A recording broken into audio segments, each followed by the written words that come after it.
Quel est l'impact du dérèglement climatique sur la vie sanitaire, mais également sur la vie socio-économique d'un pays?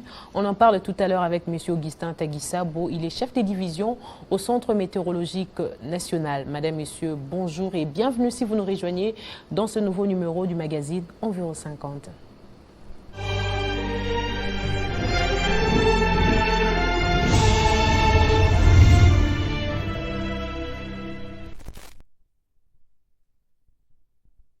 Monsieur Augustin, bonjour. Bonjour madame, bonjour. Comment vous allez? Je suis bien portant. Et vous? Oui, tout va bien. C'est un plaisir pour moi de partager une nouvelle fois ce plateau avec vous. Et d'entrée de jeu, dites-nous quelles sont les conditions initiales pour ce mois de juillet. Pour ce mois de juillet, nous sommes déjà dans la saison sèche. Et dans la saison sèche, nous avons le comportement de l'atmosphère et le comportement du climat qui est différent de la saison de pluie.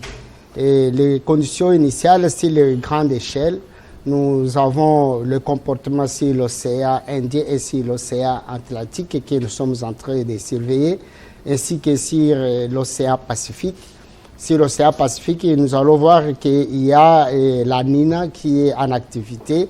Et la Nina-là nous donne le froid, c'est-à-dire il y a les glaces au niveau de l'Amérique du Sud, où il fait tellement froid avec des neiges.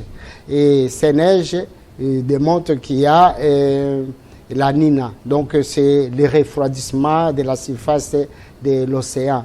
Et cet refroidissement affecte aussi l'océan Atlantique. Nous allons voir que vers l'océan Atlantique, vers le sud, nous avons aussi la pénétration de la fraîcheur, que nous appelons la mousson du sud-ouest. Et ça nous amène la fraîcheur vers l'océan Atlantique qui affecte effectivement le Congo central et la ville-province de Kinshasa, les Bandundu. Nous allons voir dans l'océan Indien aussi, il y a la fraîcheur parce que le SST, qui est la température de la surface de la mer, est dans le refroidissement. Donc il y a la pénétration vers le Katanga, et de la fraîcheur qui est en train de battre record au niveau de Katanga à cause de cette pénétration de l'océan des alizés du sud-est qui sont aussi frais, qui sont refroidis et qui pénètrent vers le Katanga et qui adoucissent un peu la température où Katanga atteint déjà 10 degrés et des températures minimales. Et dans la journée, il atteint 25 degrés. Tandis qu'à l'ouest, nous sommes en train de nager entre 20 degrés les minima et 29 degrés et les maxima. Donc cela démontre que nous sommes vraiment entrés dans la saison sèche proprement dite. De manière un peu plus claire, quel parallélisme faites-vous entre la saison sèche et la saison pluvieuse? Quels sont les éléments clés qui font que cette saison soit appelée saison pluvieuse et l'autre soit appelée la saison sèche? Il y a les variations des températures, des paramètres météorologiques. Et ces paramètres météorologiques, nous avons d'abord la température. La température de la saison de pluie est différente de la température de la saison sèche. Parce que pendant la saison de pluie, il fait tellement chaud. Il y a le soleil qui atteint même 34 degrés pendant la saison pluvieuse. Mais pendant la saison sèche, il est difficile d'atteindre même 30 degrés. Donc, si vous atteignez 30 degrés, c'est tellement rare. Donc, la température baisse en dessous des 30 degrés. Et pendant la saison sèche, nous avons des phénomènes différents de la saison de pluie. Nous avons des phénomènes tels que les brouillards matinaux qui se reproduisent difficilement pendant la saison de pluie. Tandis que pendant la saison de pluie, nous avons plus la pluie et les orages. Donc, vous voyez déjà, à partir de là, nous avons une différence de la saison sèche et de la saison pluvieuse. Restons dans notre thématique du jour. Nous parlons de la saison sèche. Quelles sont les conséquences qui viennent pendant la saison sèche ou après? Pendant la saison sèche, nous venons de dire que nous constatons la baisse des températures. Vous savez que quand nous sortons dans une saison comme la saison des pluies, où il y avait la chaleur, il y avait des pluies, il y avait tout consort. Et nous arrivons à un certain moment, nous arrêtons ces phénomènes, nous commençons à atteindre les températures inférieures. Et ça change aussi l'atmosphère, l'environnement. Ça amène aussi certaines maladies, ça amène certains phénomènes sur la santé. Donc, il y a un changement. Des maladies comme quoi, par exemple? Il y a, par exemple, cette fraîcheur peut vous amener des rhumes, et ça peut vous amener des toux, ça peut vous amener des courbatures, ça peut vous amener des rhumatismes à cause de la fraîcheur qui est en train de s'abattre pendant la saison. Mais ce sont des maladies qui nous touchent généralement presque tous les jours. Pourquoi, en cette période, elles sont directement liées à la saison? Pourquoi? Parce que ça peut aussi arriver pendant la saison des pluies que la personne souffre de... Oui, pendant la saison des pluies, et la personne peut souffrir des rhumatismes, par exemple, ou bien là, les rhumatismes. Mais comme il y a la chaleur, et il y a moyen de dilater le corps peut se dilater à cause de la chaleur. Mais quand il fait frais, donc le sang se coagule. Il y a un peu, les articulations ne sont pas tellement bien articulées. C'est comme ça, vous allez voir quelqu'un qui souffre de rhumatisme pendant la saison sèche, il est un peu bien par rapport à la saison, pendant la saison de pluie, il est bien par rapport à la saison sèche. Parce qu'à la saison sèche, il y a la fraîcheur et cette fraîcheur bloque même les articulations. Vous allez voir quelqu'un qui marchait bien, mais il y a les nerfs des pieds qui se coagulent. Alors ça demandera de chauffer ces articulations avec de l'eau chaude, avec des massages ou bien des bombes de nerfs pour que ces articulations soient à bon état. Même en cas, par exemple, des petits-enfants.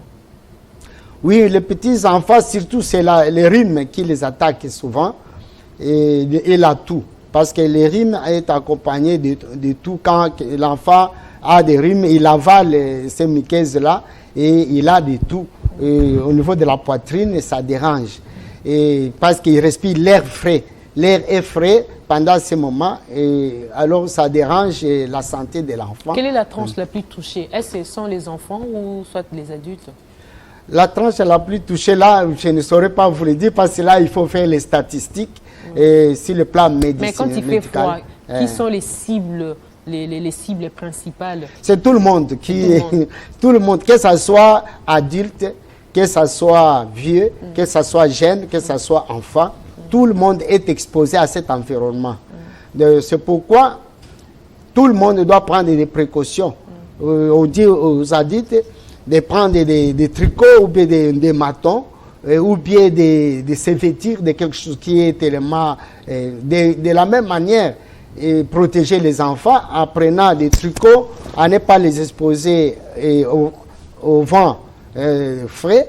Et les donner toujours de l'eau chaude, comme du thé, comme quelque chose qui peut les réchauffer à tout moment. Et comme les vieillards aussi, ils ne peuvent pas s'exposer au froid parce qu'il y a l'asthme qui peut les attaquer. Il y a aussi le problème de cardiaque. L'asthme attaque pendant la saison sèche? Oui, souvent parce que c'est la respiration. L'air frais là, quand ça, vous aspirez, et ça attaque les poumons. Et c'est comme ça que l'air frais là dérange le vieux, tout comme les adultes. Donc nous devons prendre toujours les précautions. Même quand nous marchons, normalement nous devons avoir des masques, des cache-nez quand nous marchons. Parce que l'air frais qui est en train de nous frapper au nez est en train de nous apporter soit de la poussière, est en train de nous apporter certaines particules d'air humide qui risquerait de nous donner soit le mal aux gorges, soit d'autres maladies pulmonaires qui peuvent nous déranger. Avez-vous déjà vu, soit avez-vous déjà entendu quelque part, on parle de cas de décès suite aux maladies qui surviennent pendant la saison sèche? Avez-vous déjà entendu cela? Pas suite aux maladies, oui. Suite à la saison sèche, il y a dans le monde, si nous circulons, il y a les gens qui meurent. Et dernièrement, il y a les gens qui sont morts à cause de la chaleur d'abord. Ils étaient à la prière à la Mecque. Et vous avez attendu qu'il y ait un étouffement Et cet étouffement est dû à quoi? Dû à la chaleur qui est montée, et les gens se trouvent dans cet environnement-là, ils ne parviennent pas à bien respirer. C'est de la même manière, même pendant la fraîcheur. Quand il fait tellement froid et que quelqu'un se trouve dans cet environnement tellement froid, et il aura du mal à respirer. Et cette fraîcheur risque de pouvoir l'étouffer et il peut mourir. Et c'est ce que nous attendons même vers l'Amérique. Prenons par exemple les cas de ceux qui habitent Mbanza-Ngungu, par exemple, pendant la saison sèche. Comment ils vivent? Quelles sont les conséquences qui peuvent venir après? Parce que là-bas, il fait encore plus froid qu'avant. Oui, en Mbanza-Ngungu, moi j'étais là à Mbanza-Ngungu, j'ai fait des semaines à Mbanza-Ngungu, j'étais étranger. Pendant la saison sèche? Pendant la saison sèche. Mais j'ai vu que c'était la saison qui est semblable à celle du Kivu. Donc au Kivu aussi, il y a le même climat. Bon, comme c'est un milieu aussi que moi j'ai vécu au Kivu, et j'ai vécu à Mbanza-Ngungu pendant des semaines, ça ne m'a pas tellement dérangé. Mais j'ai senti la différence de ce climat par rapport à Kinshasa. Parce que Mbanza-Ngungu, il y a des brouillards matinaux qui peuvent couvrir jusqu'à même vers 9h. Et vous ne voyez personne, et il fait frais, et il y a le vent qui souffle, et le vent frais. Et si en Mbanza-Ngungu vous habitez déjà, vous habituez à ces climats, ça ne sera pas dangereux. Ça n'aura pas de l'impact. De l'impact. Mais quand quelqu'un qui a un corps fragile, un corps qui ne s'adapte pas à ces climats-là, il peut tomber malade. Par exemple, ceux qui proviennent d'autres provinces, oui, d'autres provinces, comme vous étiez des passages. Moi, j'étais des passages, mais je me suis adapté avec ces climats parce que c'est un climat que moi je connais bien. Et au Kivu, il y a ces mêmes climats. Donc, c'est pourquoi il y a des gens qui meurent à cause du froid. Nous ne pouvons pas minimiser, c'est la fraîcheur. La fraîcheur tue. Comme la chaleur tue, la fraîcheur aussi tue. S'il y a un excédent, par exemple, si nous atteignons en dessous de 5 degrés, ici à Kinshasa, vous croyez qu'il n'y aura pas de morts? Il y aura beaucoup de morts. À Kinshasa, si nous arrivons même à 15 degrés, les gens vont mourir. Parce que souvent, nous arrivons à 18. Et aujourd'hui, nous sommes à quel degré déjà? Aujourd'hui, nous sommes en train de nager à 20 degrés. 20 degrés. 20 degrés. C'est pas mauvais. Ce n'est pas mauvais parce que nous avons constaté les mois passés qu'il y avait une anomalie de température pendant cette saison. Il faisait un peu chaud pendant cette période qui vient de se passer. Et c'est une période que nous avons constaté que c'est anormal. Anormal durant la période parce qu'on ne peut pas atteindre 21, 22 degrés. Au niveau de Kinshasa, on peut atteindre en dessous de 22 ou 20 degrés. Mais nous avons constaté qu'il y a 21 degrés, 22 degrés, voire même 23 degrés. Donc cela nous a poussé à réfléchir qu'il y a un dérèglement climatique qui est en train de s'annoncer même pendant la saison sèche. Donc le dérèglement climatique, nous constatons aussi dans la température maximale. Vers Bandundu, nous avons des situations qui sont en train de... La température est en train de monter. Nous constatons que la température atteint même 34 degrés pendant cette période de la saison sèche. Et quelque chose qui ne peut pas se faire. Mais la saison sèche en question, elle est commencée en retard. Vous avez plutôt donné la date du 28 comme la date du début, mais je crois que ça a commencé après le 28. Oui, là, qu'est-ce qui s'est fait? Ça a commencé dans cette marge supérieure. Et la marge inférieure, exactement, il y avait c'est un petit pluie qui s'abattait. Oui. Mais dans la marge supérieure, on était entré vraiment dans la saison proprement dite parce qu'il y avait cassure directement des pluies. Il n'y avait pas de pluie et il y a maintenant les températures qui commençaient maintenant à baisser par rapport à ce que nous avons connu les mois d'avril et les mois de mars. Donc, cette variation du temps, c'est dû à l'atmosphère. Donc, chaque année, on n'a pas la même date. Et c'est ce qui va faire aussi qu'elle soit longue. Elle va oui, ça peut se prolonger, tout comme ça peut se raccourcir. Ça dépend de la manière dont l'atmosphère va se comporter. Parce que vous allez voir que je vous ai envoyé certains éléments qui sont là. Et il y a, sur la partie sud de la RDC, la sécheresse qui s'annonce. Vraiment jusqu'au Katanga et dans les fins fonds du Congo central. Et ça coupe le pays en deux. De la partie nord, il y a encore des petites pluies qui sont en train de s'annoncer vers Guémena et vers Isiro. Mais la grande partie, même le Kivu, est déjà maintenant dans la baisse des pluies.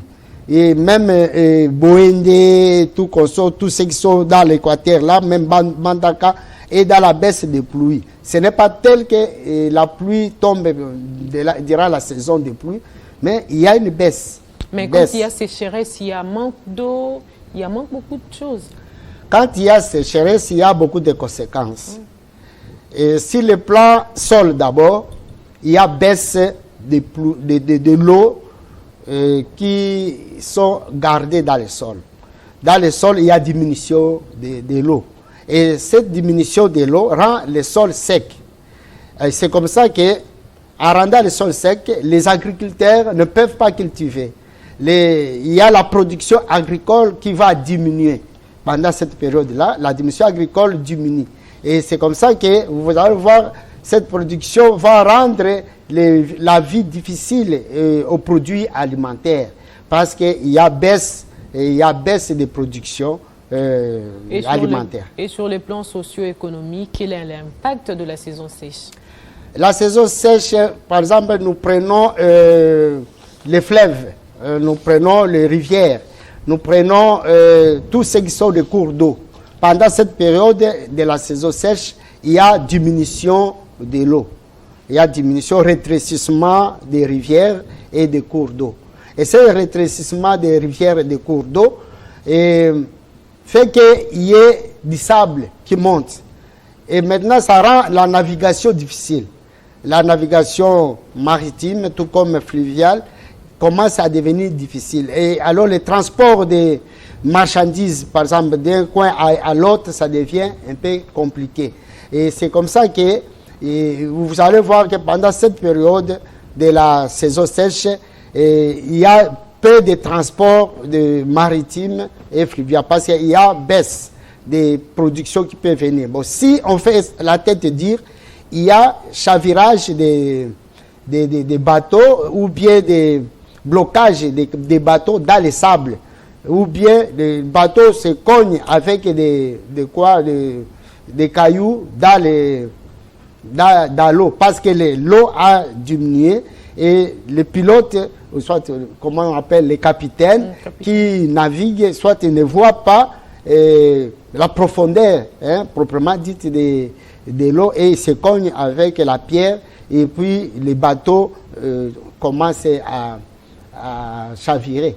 Et alors ça fait la perte économique à la population et au pays. Il y a mort d'hommes qui, je pense, dernièrement, on a enregistré naufrage vers Bandundu. Je pense sur Bandundu. Donc, et cela est dû aussi recharge d'abord. Les gens n'ont pas tenu compte de la saison. Ils ont fait comme d'habitude. Et quand c'est pendant la saison sèche, il faut veiller il faut veiller sur même votre charge. Parce que il y a diminution de l'eau et il y a des sables qui montent un peu et des cailloux qui renaissent, qui montent.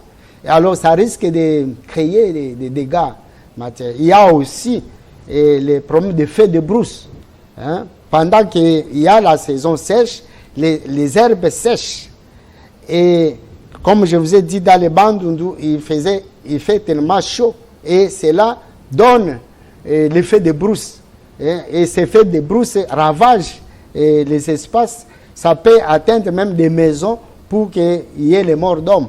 Vous avez attendu aussi dernièrement qu'il y a eu fait de brousse dans les Bandundu qui a tué les gens. Et ces effets de brousse est dû à la saison. Parce que le sol est sec et les arbres sont sèches et le soleil qui s'abat là-bas et ça s'enflamme facilement l'espace. Donc, sur le plan économique, il y a diminution des productions et il y a diminution d'exportation aussi sur le voie maritime fluviale. Merci beaucoup, Monsieur Augustin Taguissabo, d'avoir répondu à notre invitation. Je rappelle que vous êtes chef des divisions au Centre météorologique national, avec l'espoir de vous retrouver très prochainement. Merci beaucoup, madame. Je reste à votre disposition. Merci. Et à vous, très chers téléspectateurs, que les impacts de la saison sèche ne vous affectent pas. Prenez garde, car dit-on, vaut mieux guérir que prévenir. Au revoir.